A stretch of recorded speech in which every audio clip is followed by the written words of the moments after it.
Coucou tout le monde, j'espère que vous vous portez bien. Je vous donne rendez-vous aujourd'hui pour une vidéo concernant en fait la stratégie qu'on a décidé d'adopter concernant nos emprunts immobiliers. Voilà, donc juste avant de commencer la vidéo, moi c'est Sandra, j'ai 41 ans, je suis maman de 3 enfants dont le dernier a même pas 3 semaines. Voilà, le premier a 5 ans et demi, le deuxième 2 ans et demi, je suis mariée. On est propriétaire de notre maison sous emprunt et on a à côté de ça 7 appartements qu'on loue en meublé. Voilà, donc sur ces 7 appartements, il y en a 2 qui sont encore sous emprunt. Donc on va dire que sur 8 biens immobiliers, on en a 3 où voilà, on est encore lié avec la banque. Voilà. Moi, j'ai toujours adoré l'immobilier, c'est vraiment une passion, ainsi que le budget. C'est pour ça que ma chaîne est vraiment dédiée à tout ce qui est budget et immobilier. Voilà, donc je pense quand même vous faire une petite vidéo prochainement sur tout ce qui est poids, rééquilibrage, etc. Parce que je viens d'accoucher, je suis en plein postpartum et tous les jours je me prends en photo plutôt pour avoir un petit suivi en fait de l'avancée du dégonflement de mon ventre. Et comme ma soeur est enceinte de 6 mois et qu'on parle beaucoup là-dessus, en fait je le fais aussi beaucoup pour elle, sauf qu'elle n'est pas au courant que j'ai une chaîne YouTube, je lui montre juste les photos. Donc si ça vous intéresse, n'hésitez pas à me dire en commentaire. En tout cas aujourd'hui la vidéo elle va être vraiment axée sur l'immobilier et principalement nos emprunts immobiliers. Donc je disais sur 8 biens immobiliers, 7 locatifs, 1 résidence principale, on en a 3 sous emprunt. Alors en fait, on n'avait pas comme objectif de rembourser par anticipation un emprunt plus qu'un autre, puisque moi mon objectif numéro 1 c'était qu'au moment où ma résidence principale, enfin l'emprunt de ma résidence principale serait terminé, c'est-à-dire en décembre 2029, je voulais que les 2 autres emprunts immobiliers pour le locatif soient également soldés et terminer les emprunts. Sauf que, comme d'habitude, en regardant des vidéos, en écoutant des podcasts, en renseignant sur les informations, enfin, en vivant tout simplement, ma réflexion, celle de moi et mon époux évolue. Et d'ailleurs, si ça vous intéresse, je vous ai mis dans la barre de description la première vidéo où je vous parlais de mes emprunts immobiliers et de ma réflexion sur l'immobilier. Donc là, c'est la deuxième vidéo qui en quelques mois est modifiée. Et en fait, tout est parti en fait parce que mes nuits sont quand même hachées.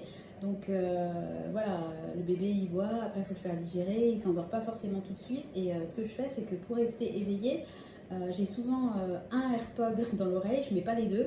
Et j'écoute des podcasts, des vidéos. Je les regarde pas, mais j'écoute. Et en fait, je suis tombée sur un reportage sur la Suisse. Je sais pas pourquoi je suis tombée là-dessus, c'était une suggestion, ça m'a fait tilter. En fait, c'était un reportage sur la difficulté qu'ont les gens, les Suisses, à épargner. Je me suis dit, tiens. En fait, j'ai regardé le reportage et ils expliquaient que historiquement, la Suisse, c'est un des pays où il y a le plus d'épargnants. Mais les gens ont de plus en plus de mal à épargner. Et en fait, ce qui m'a marqué, c'est qu'ils expliquaient que le rapport à la banque, il a changé. En fait, aujourd'hui, la banque, elle accueille ses nouveaux clients par le crédit et plus par l'épargne. Et dans ma tête, ça a fait tilt et je me suis dit, mais ouais, c'est vrai que c'est n'importe quoi. En fait, la banque attire les gens en les endettant, alors qu'à la base, la banque, elle est censée quand même attirer les gens avec... la banque est censée être attirée par l'argent des gens, par leur épargne. Et je me suis dit, parce que moi j'ai un sens, j'ai comme on dit un sens paysan, je suis très terre à terre, très cartésienne. Et je me suis dit, ouais, il y a quelque chose qui ne va pas, c'est pas vraiment logique. Voilà, donc tout ce qui concerne l'emprunt, la pierre, oui, on y va, mais à coup d'endettement massif. Et comme il y a des situations qui sont, la situation des gens est de plus en plus sur le fil du rasoir en cas de problème, moi ça me fait cogiter et moi je suis pas sereine en fait avec cette relation emprunteur avec la banque. Moi, je l'ai toujours dit dans mes vidéos, je suis un peu à contre-courant de la majorité des gens. Moi, je suis pas forcément pour l'effet de levier, je suis pas contre le fait que l'argent coûte pas cher, qu'il faut emprunter, que les taux d'emprunt sont bas, etc. Moi, il y a un de mes mentors qui s'appelle Warren Buffett, c'est une des personnes les plus riches au monde, et lui, il dit en fait qu'il faut aller à contre-courant. Il prend l'exemple de la bourse, parce que lui, il y a une très grosse partie de sa fortune qui s'est faite grâce à la bourse. Et lui, sa théorie, c'est en gros, vendez quand tout le monde achète et achetez quand tout le monde vend. Et il a vraiment raison. c'est comme un peu le principe de la bulle immobilière. Quand les prix gonflent, moi je suis pas sûre que ce soit le meilleur moment d'acheter. Je pense que le meilleur moment d'acheter, c'est plutôt quand le marché, c'est un peu morne-pleine, que les vendeurs ont des difficultés à vendre. À mon avis, je dis bien à mon avis parce que encore une fois c'est un avis très personnel, mais je pense que les bonnes affaires se font plutôt dans ce cas-là que dans des cas où, comme par exemple la bulle à Paris, où un appart se vendait en moins d'une journée, il y avait presque même comment dire, les gens surenchérissaient par rapport au prix initial. Pour moi, je trouve ça complètement dément et en tout cas moi, avec mon mode de raisonnement, ça colle pas.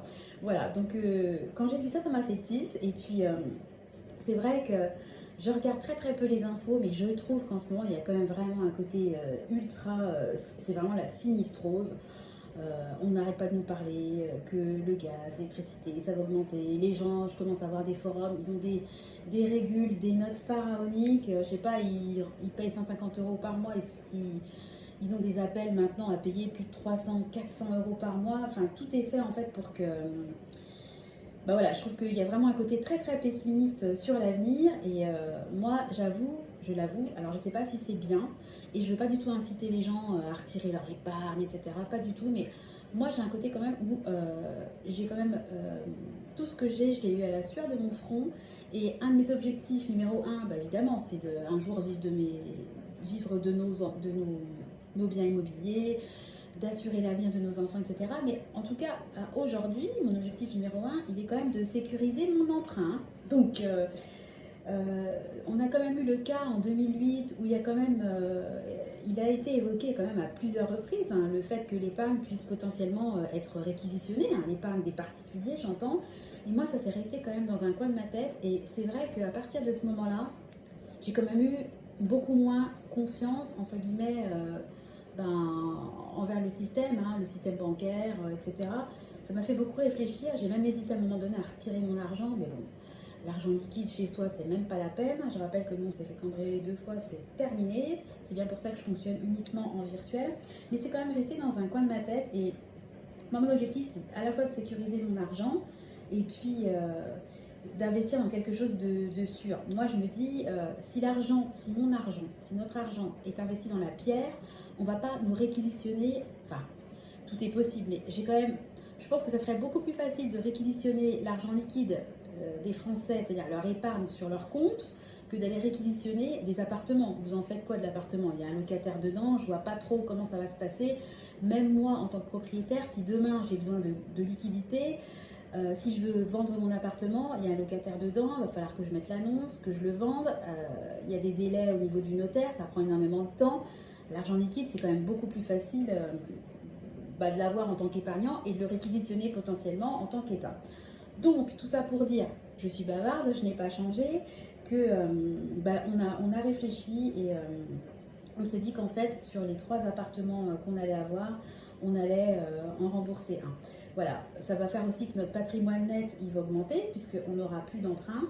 Et puis, l'emprunt qu'on a choisi de rembourser, on a acheté l'appartement début 2021.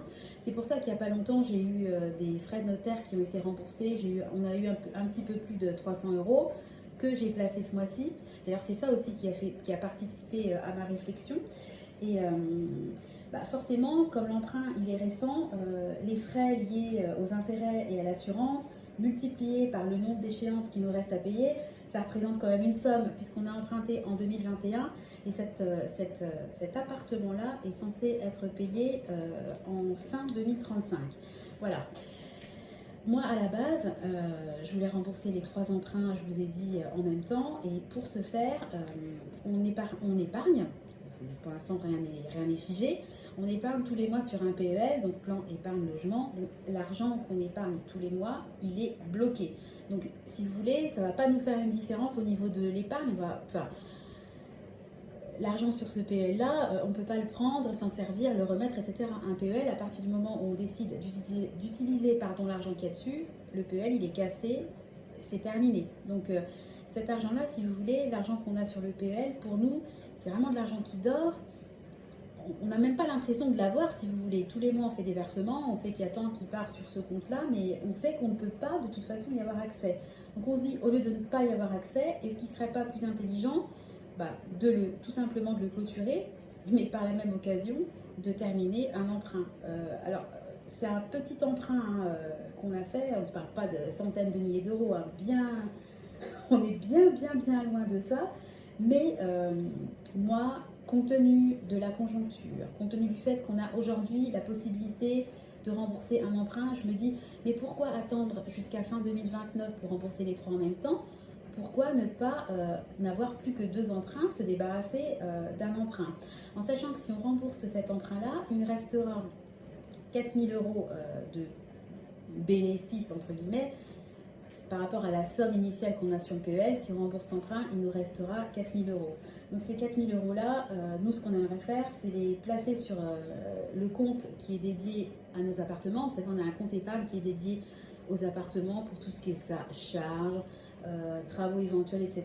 Et ce compte-là, l'objectif, c'est à terme d'atteindre 6 mois de loyer. Autant vous dire qu'on en est très loin. Donc je pense que pour booster un petit peu l'épargne des appartements, les 4 000 euros, on les mettrait sur cette épargne-là. Voilà, de toute façon, pour moi, c'est hyper cohérent puisque on épargnait pour rembourser un emprunt immobilier et là, l'argent qui va rester, on va le mettre pour faire gonfler l'épargne liée à nos appartements. Donc, je trouve qu'il y a quand même une logique là-dedans. L'argent, il est destiné de toute façon à l'immobilier. Voilà, donc c'est le choix pour l'instant qu'on a fait. Et si on part sur cette option-là, tous les mois, nous, on plaçait 174 euros sur le PEL pour rembourser fin 2029 nos trois emprunts. Donc, on va se retrouver avec 174 euros de manière classique qu'on épargnait tous les mois sur ce PEL, plus qu'est-ce que j'ai mis? Parce que j'ai pris des notes en même temps. Ça nous fera 174 euros de plus sur le budget. Donc nous, ce qu'on aimerait faire, en fait, c'est passer à 250 euros par mois d'épargne. Parce que forcément, tout va s'accélérer puisqu'on aura un emprunt en moins. Et en fait, on aimerait, par rapport à le fait d'avoir remboursé un emprunt IMO, on voudrait, si vous voulez, en profiter, entre guillemets. Donc, on aimerait placer tous les mois 50 euros sur un compte parce qu'on aimerait avec les enfants aller au zoo de Beauval et aller dans un parc d'attractions qui s'appelle le PAL. Et moi, ce que je dis, c'est que nous, notre objectif, évidemment, à terme, c'est d'atteindre la liberté financière avec les appartements, mais on veut aussi en profiter au quotidien. Et on se dit que sur l'argent qu'on va, entre guillemets, dépenser en moins par rapport à l'emprunt, ce qu'on va gagner, il y a une petite somme qu'on aimerait attribuer. J'aimerais me créer une épargne, en fait, pour le fameux zoo de Beauval et le PAL. Et puis pouvoir en profiter, je sais pas, peut-être l'année prochaine, enfin ça dépend parce que Nathan il est vraiment petit, mais peut-être dans 2 ans. Moi ce que je veux en fait c'est que nos efforts ils nous servent à profiter du quotidien et à en faire bénéficier les enfants. Parce que bien sûr nous en tant que parents, à la base c'est nous qui gérons le budget, voilà, mais le but en faisant des enfants, c'est d'assurer leur avenir, leur étude, leur entrée dans la vie active, etc. Mais c'est aussi de leur en faire profiter au quotidien. Et moi, j'ai pas forcément envie de leur acheter des millions de cadeaux, mais ce qui me fait plaisir, c'est de partager des moments avec eux, des souvenirs qui vont rester quand même gravés dans leur mémoire, parce que voilà, à 6-7 ans, vous avez quand même des souvenirs. Moi, j'ai des souvenirs d'enfance bien avant 6-7 ans. Donc, voilà un petit peu l'idée globale. Je vous la fais courte parce que je pourrais en parler pendant des heures, je vais pas non plus rentrer dans le détail du chiffrage, etc. Je vous donne en gros ma vision des choses. Il y a beaucoup de gens, voilà, je vous disais, qui vont parler de l'effet de levier et qui disent qu'en fait, c'est le locataire qui paye en gros l'appartement. Alors bien sûr, mais moi en fait, ma façon de fonctionner, elle est complètement à l'opposé de ça.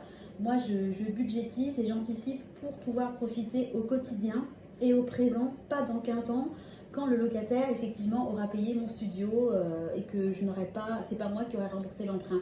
Bien sûr, c'est possible. Mais moi, je préfère vivre dans le présent et pas me projeter dans 14 ans, enfin 13 ans. Je préfère pas me projeter dans 13 ans parce que dans 13 ans, la vie, elle tient un fil, elle est courte. Et mon objectif, c'est pas d'attendre que le locataire ait payé mon appart. Bien sûr, c'est plus rentable. Mais moi, j'ai de l'argent qui dort, entre guillemets, sur un PEL. Je préfère utiliser mon argent et avoir tous les mois 250 euros parce que l'appartement loue 250 euros, c'est un petit studio. Je préfère avoir les 250 euros qui tombent dans ma poche plutôt que sur les 250 euros, avoir 174 euros à devoir à la banque et puis me retrouver avec un très petit cash flow en fait au final, puisque après entre les charges, les travaux, les impôts, clairement bien sûr le locataire il me paye l'appartement, mais enfin vu ce que je débourse, l'opération elle est blanche, voire elle est peut-être un tout petit peu négative. J'ai pas le calcul exact en tête vu qu'on a plein entre guillemets d'appartements. Je peux pas vous donner le détail de cet appartement. Et puis moi, par rapport à ça, ce qui pour moi n'a pas de prix, alors encore une fois c'est une vision très personnelle, c'est la tranquillité d'esprit. Pour moi, pas d'emprunt, ça veut dire que même si j'ai une vacance locative, que si le locataire s'en va, et que pendant, je sais pas, 2, 3, 4, 6 mois, j'en sais rien, il y a un cataclysme et je n'arrive pas à trouver de locataire, je sais que j'ai pas d'emprunt à rembourser à la banque. Donc au pire du pire, eh ben, j'ai zéro.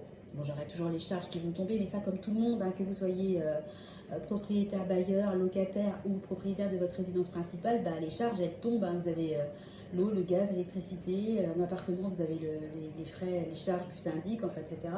Ça c'est immuable, on ne peut pas y couper. Mais de savoir que j'aurai plus d'emprunt à rembourser tous les mois, pour moi c'est quand même vraiment une sécurité qui n'a pas de prix et c'est beaucoup moins stressant et moi je pense le vivre très très bien et je pense que n'avoir plus que deux emprunts sur 3 à aujourd'hui, et ben, pour moi c'est une réussite et je trouve que c'est une très bonne idée. Enfin en tout cas moi je n'y vois que des avantages. Donc je voulais partager avec vous ma vision du moment, parce qu'encore une fois, regardez mon ancienne vidéo, je pense que ça va peut-être vous faire sourire de voir la différence en quelques mois, la différence, même si sur le fond, il n'y a pas une différence tant que ça, puisque notre objectif, il a toujours été de se débarrasser, entre guillemets, au plus vite des emprunts immobiliers, surtout les emprunts liés au locatif, parce que la résidence principale, après je vais m'arrêter, parce que sinon la vidéo, elle va durer, parce que moi je suis intarissable hein, quand il s'agit de ça. La résidence principale, s'il arrive quelque chose à l'un ou à l'autre, on est assuré à 100%, voilà, donc la résidence principale, elle serait à l'un ou à l'autre, enfin, c'est pas la même chose si vous voulez, pour moi, il n'y a pas du tout le même enjeu entre la résidence principale et les investissements locatifs. Pour moi, vraiment, c'est deux choses complètement différentes. Voilà, en tout cas, toujours est-il que je voulais vous partager ma vision des choses. Dites-moi ce que vous en pensez, dites-moi si vous avez des emprunts, que ce soit au niveau du locatif ou de votre résidence principale. Si vous avez pour objectif de les rembourser par anticipation, moi je pense que si on peut, vraiment le mieux c'est de se débarrasser des emprunts, parce que de toute façon un emprunt par définition il vous coûtera toujours de l'argent. Hein. Donc moi je sais pas, j'ai n'importe quoi, vous remboursez 1000 euros par mois pour votre maison, je pense que vaut mieux que les 1000 euros vous les utilisiez dans autre chose que les rembourser dans un emprunt.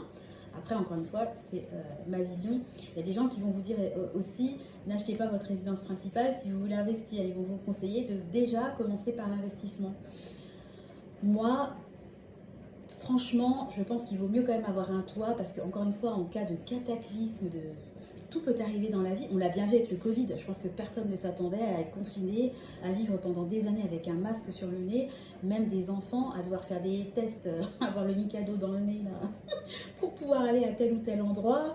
Enfin, c'est quand même il y a des pauvres femmes qui ont dû accoucher toutes seules. Quand j'ai accouché, d'ailleurs, je me suis dit, oh là, la chance que j'ai, entre guillemets, de pouvoir accoucher avec mon mari à côté de moi. Ça paraît dingue, ça paraît lunaire. On nous aurait dit ça il y a 4 ans en arrière, on se serait cru dans un film de science-fiction. Donc bon, le fait que l'épargne puisse être réquisitionnée, ça peut paraître lunaire, mais pas tant que ça pour moi. Encore une fois, je n'incite personne à faire la même chose que moi, je donne juste mon avis. Donc j'attends vos commentaires, vos avis, vos suggestions là-dessus. Je vais m'arrêter là parce que j'ai fait le tour et que je ne veux pas non plus trop vous noyer dans des informations trop chiffrées. C'était juste pour vous donner mon état d'esprit du moment. Peut-être qu'il aura changé dans quelques mois. En tout cas, de toute façon, on va le faire. Hein. J'ai déjà fait le mail, le brouillon de mail que je vais envoyer à notre conseiller bancaire. J'attends juste que le livret B de Nathan soit ouvert, ce qui n'est toujours pas le cas. Il a déjà son plan épargne retraite qui est ouvert. C'est drôle, il n'y a même pas un mois, il a déjà un plan épargne retraite. Voilà, encore une fois, toujours moi j'anticipe toujours pour les enfants comme pour nous. Donc c'est mon côté un peu projection à très long terme, vu que c'est quand même à un horizon de 30 ans, hein, le PER. Donc voilà. Enfin, je voulais vous donner ma vision. N'hésitez pas à commenter, encore une fois, comme je vous dis. Et puis, si ça vous a plu, abonnez-vous, likez. Et puis, faites-moi part de vos commentaires. Voilà. Bon, je vais m'arrêter là, je suis fatiguée, je vais aller faire une petite sieste. J'espère que la vidéo n'aura pas été trop fouillie. Si c'est le cas, je m'en excuse. Voilà, en tout cas, je vous fais des gros bisous. Je vous dis de toute façon à très bientôt, comme d'habitude, dans une vidéo. Et puis, je vous souhaite une bonne journée. Allez, des bisous. Bye bye.